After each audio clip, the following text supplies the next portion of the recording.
Okay, let's get started. So my name is Tracy, and I'm a customer success manager here at Zencity. Some of you know me, and some of you I work with the people who work with you on my team. And I'm here with Carolyn Roman, who works for the town of Cary. She's the design services coordinator for the town of Cary, and we've been working with them for about 9 months. And they're such a great design partner of ours, and we're so happy to be working with them. And Carolyn has been so gracious to share with all of you some of the stories about how she's using Zencity. You know, we've gotten a lot of requests from multiple clients to hear about how other people are using us. So I think this is a great opportunity to hear from Carolyn, but also at the end to open up the discussion to everyone else to share your stories and ask questions to one another. Hey, thanks, Tracy. Yeah, so Carolyn, do you want to tell us about the town of Cary and about yourself and what you're working on there, and also about your vision for how you're using Zencity? Yeah, of course. Hi, everyone. My name is Carolyn Roman. I am our design services coordinator here at the town of Cary.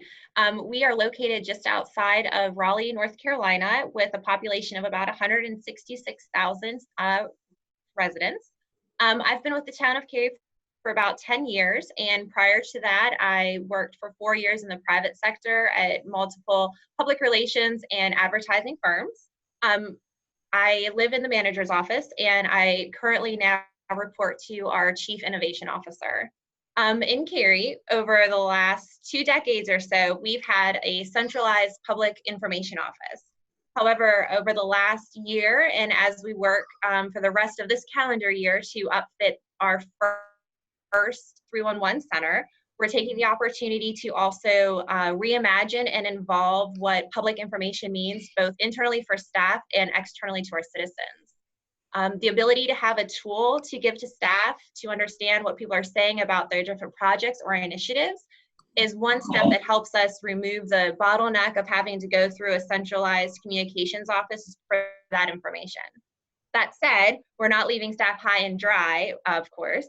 We're looking at what the data says that is being surfaced through Zencity and working with them to devise plans based on the different discourse and sentiment that we're finding out. Thanks, Carolyn. So we've talked about some use cases. We're going to go over 4 use cases that are kind of all a bit different from each other that I think really capture the kind of different ways you've been using us. Like you said, it's not just one thing, but you've been doing it in a lot of different ways. And I think these stories can really resonate with a lot of the other clients that have similar issues going on. So these are what we're going to, yeah, go ahead. No, I was going to say, we actually came across Zencity in multiple places with multiple staff. And so when we set out on this partnership, we thought we would use the tool strictly to better understand sentiment and what our citizens were saying. And then also as a way to more easily surface media clips and share them to staff and our leadership team here. But like you said, just in the last 9 months or so, we definitely have found multiple uses that I don't even think we knew were issues that we needed tools to help us solve. That's so nice to hear. So the first story we kind of identified is one that I think so many municipalities are familiar with. I know here in Tel Aviv, we're also tackling this issue right now. E-scooters, they're everywhere. And, you know, municipalities are trying to figure out, do we regulate, do we not, how do we regulate? And so how did Zencity come in handy here for you guys? Yeah, you're exactly right. So we hadn't had scooters. We were looking at what other folks were doing with scooters. And of course, we woke up one morning in September and found them, you know, in our downtown on a couple of different corners. So if you don't have scooters yet, trust me, they will come, because if they've come to Cary, I'm sure they will come to every corner here.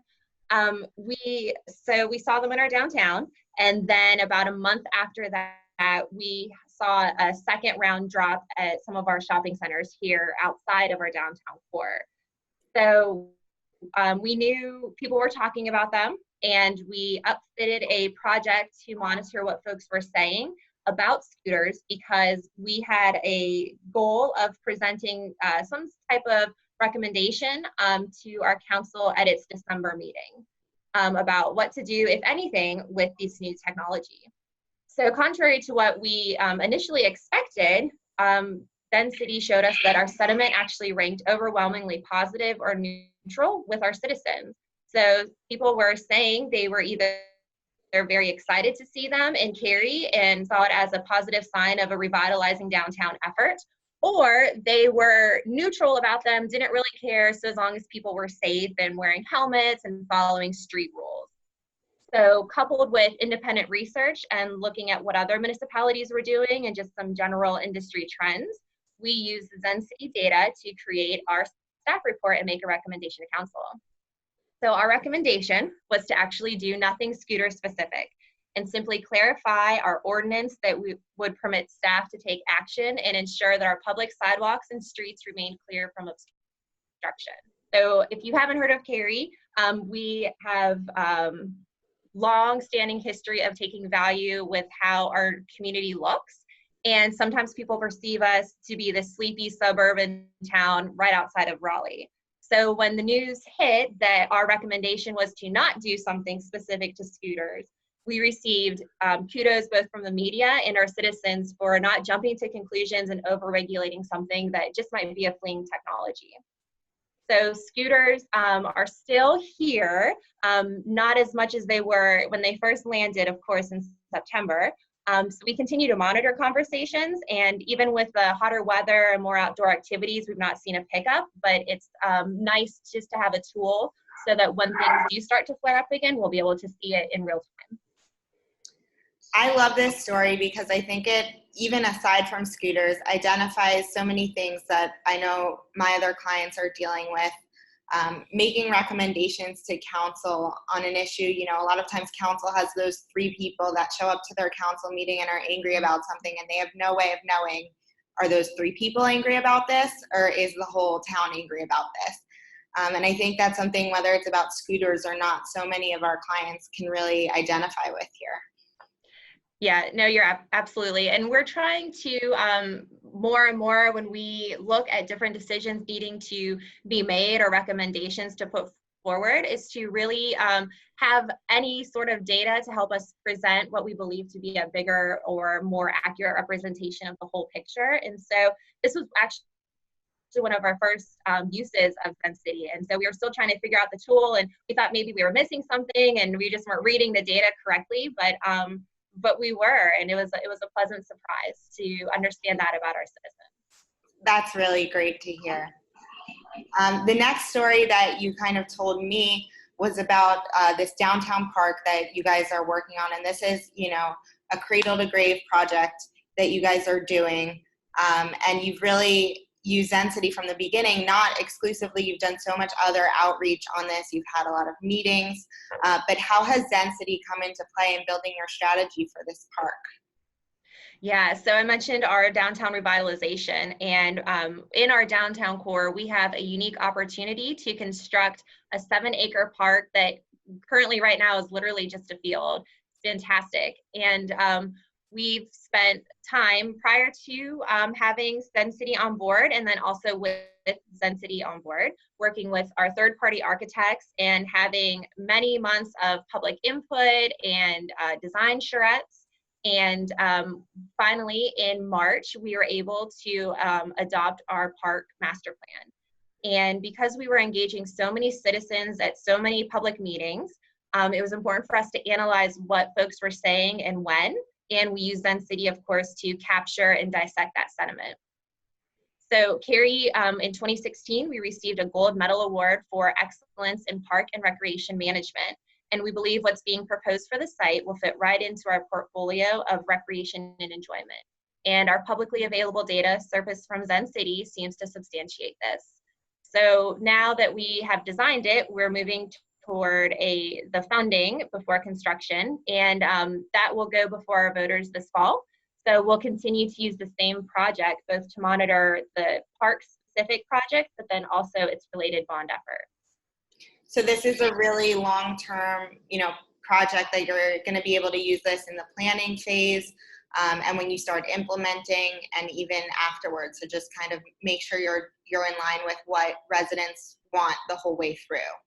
Correct? Yeah, that's right. Exactly. Yeah. And things like parks aren't necessarily just used by citizens who live here. And so the ability to kind of geographically look at our area and capture any of that sentiment that's bubbling up, or understand folks who are at our meetings and what they're talking about kind of outside of our true town hall space, but in that virtual environment, is definitely helpful too. Were you also able to use Zencity in preparing for those meetings, in terms of looking at what people were saying beforehand and then coming to the meetings with a better idea of what people were saying? Yeah, I think that we've used Zencity so far as a way to monitor, and it will definitely shape what we do moving forward, especially as we move closer to actually funding and constructing the project. But Zencity came on at a time where we had done a lot of the planning prior to, and committed to some different things based on feedback we had heard from, kind of from the mouth of citizens at input meetings. But it has certainly helped us when we do presentations and public meetings here at Town Hall, understanding in real time what people are saying, what they're taking pictures of, what they're sharing in different groups, and what they're most excited about. So if anything, it's definitely reaffirmed some things that, we weren't 100% sure about should be in the plan, or what would work best where. Awesome.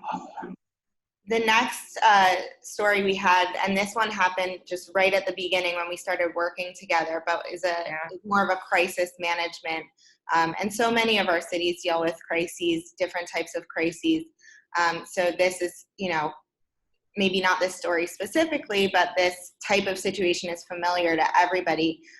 So what happened here, and how was Zencity involved in how you dealt with it? Yeah, so last October, there had been a synagogue shooting in Pittsburgh, Pennsylvania. And just a few weeks after that, we experienced a fire at the mosque in town. And with acts of hatred on top of everyone's mind, the media and public jumped immediately to some sort of malicious fire happened at the mosque, and some sort of act of hatred. We quickly set up a project within Zencity so that we could monitor the sentiment, and we actually used discourse and looked at what folks were saying, how they were saying it, and who was saying it, to better shape messages that we shared at our on-site news conferences. So real time, we could see what reporters were picking up from the podium, how the public was reacting to those messages and statements, as well as what they were saying to our live streams that we were pushing out through social media. So what I didn't share, oh yeah, go ahead. Yeah, no, I was just gonna say, and I think you were too, that there was some misinformation involved here. Is that true? Exactly. So I didn't share yet, but the mosque was actually under construction. And so we learned as part of the investigation that it was actually the fire was because of faulty craftsmanship, not because of any sort of hate-driven anything. And so once we were able to confirm the cause of the fire and put that out in the public world, negative discourse, we saw it drop dramatically. And we were able to determine that because discourse overall, especially the negative discourse, had dropped, that we didn't need to continue to do news conferences, and we could kind of let the incident lay where it laid. So that was huge for us, because sometimes I think in a 24-hour news cycle, you might feel like you always have to be feeding information to kind of feed that beast. But it was a good feeling to show that our messages were resonating with folks. Yeah, and I know that we've unfortunately had a lot of different crises in a lot of the cities that we work with. And, no matter what a different nature they are, some deal with misinformation, and others just deal with, they're more able to see kind of what questions are popping up from the public. So no matter what kind of crises it is, it just, I think, helps you stay better in touch with what's happening among residents in these, crises times. It really does. And in Cary, we're consistently ranked as one of the safest cities in the country based on our population by different agencies, including the FBI. And so when we do have acts of crime or violence like this, often they're not exaggerated, but they're always picked up by the media because it's, thankfully it's such an anomaly to have something like that happen here. And so being able to act, with our head on our shoulders and be calm, cool, collected, and have the right information to share at the right time, I think only helps our citizens have more faith in what we're doing and trust in their local government. Yeah, definitely. And so just the last story, this is one of my favorites, and this is kind of recent. I really enjoyed working on, making this project, is the Pimento Cheese Festival. So we just looked this up. I just learned what pimento cheese is for any of you who don't know, but it's some sort of mayonnaise cheese pepper mix. And it's really popular in the South. And so this is just great, that you guys are able to use this not only in crises or planning, but also just to really highlight the good things that you're doing. So how did Zencity come in handy here? Yeah, so like you mentioned, we, I believe, have the only Pimento Cheese Festival in the United States. It's very much a Southern delicacy. And last year was our first event, and we weren't really sure what to expect. We had folks show up, and really the purpose of it, it's a free event for our downtown area. So as we're revitalizing it, we want to make sure that we have folks coming and experiencing what all we are now offering. And so what we do at our Pimento Cheese Festival, it's kind of like a food truck rodeo, except all of the vendors are required to serve at least one dish centered around pimento cheese. So we have pimento cheese ice cream and sandwiches and all sorts of fun things. We also do a pimento cheese sculpture contest, which definitely gets, the crowd engaged at a different level. And so last year we had folks show up. It was well received. We opted to plan a second one. And a few days prior to the event, Southern Living magazine picked up the event and ran an article about it. So when it went national, we outfitted a project in Zencity so that we could capture this sentiment and really understand what folks were saying about it, just to gather that data and help make a case for why we do what we do here when it comes to the Pimento Cheese Festival. The weather cooperated. We had thousands of people attend. All the cheese puns that you can think of happened, and it was fantastic. And so everyone was feeling really great about it. And with the features and functionality of the platform, we can export that sentiment and capture it so that when we start planning next year's festival, we'll have it kind of on the ready and can reference it and use it to make, the better version of it for its third year.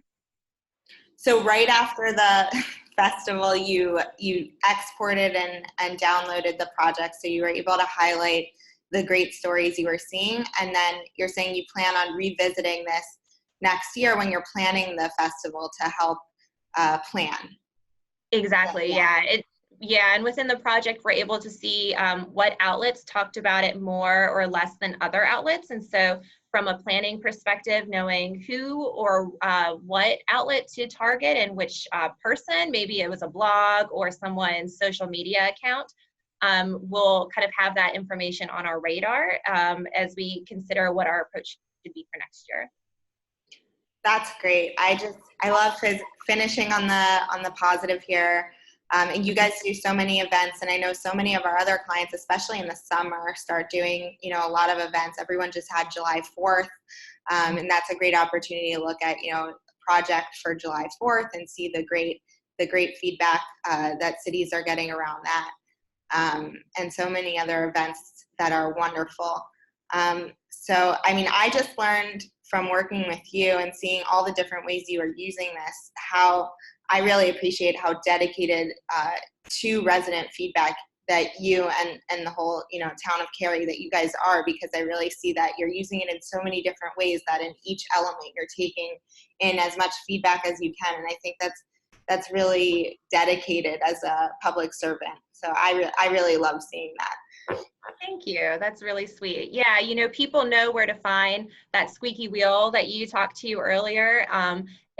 But we thankfully don't have 166,000 squeaky wheels. And so again, all of this data is out there, and I think there's an expectation almost that we owe it to have all of as much information as possible to make the best decisions that our citizens ask of us. So it's nice to have the data in our back pocket. Yeah, that's great. So I'm gonna, okay, so it looks like that's it. I really want to thank you all for joining. And this has been really fun. This is our second client webinar. We hope to be doing more. If you have any suggestions for topics or things that you're interested in hearing about with regard to Zencity, reach out to me or your customer success manager. And yeah, thank you so much for joining, and have a great rest of your day.